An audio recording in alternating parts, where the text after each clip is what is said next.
এগুলো খেতে ভীষণ ভালো লাগে, তাই আমি প্রায়ই বানিয়ে থাকি। তো কিছুদিন আগে আমি মাটকা কুলফিও বানিয়েছিলাম, তো সেটার ক্লিপটা তোমাদের সাথে শেয়ার করব। এই দেখো মাটকা কুলফি কিছুদিন আগেই বানিয়েছিলাম, দারুণ টেস্টি হয়েছিল খেতে। তো মা বাবা দিদি দাদা সবাইকে টেস্ট করিয়েছি, তো সবাই বলছে যে আবার কবে বানাবি বল, খুবই টেস্টি হয়েছিল। তো এই রেসিপিটাও তোমরা যদি জানতে চাও আমাকে কমেন্ট করো, আমি অবশ্যই তোমাদের সাথে শেয়ার করব। তো চলো এরপর আসছি আমরা ম্যাঙ্গো মাটকা কুলফি, যেটা আমি বানাচ্ছিলাম। তো এরপর আমি আমগুলো কেটে এক এক করে সব কিছু দিয়ে দেব। তো চলো দেখতে থাকো।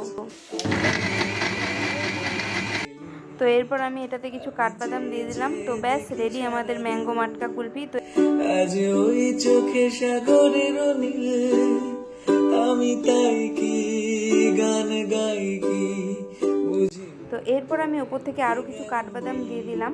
তো বেশ কিছুটা বেঁচে গিয়েছিল, তো সেগুলো আমি ছোট ছোট কফি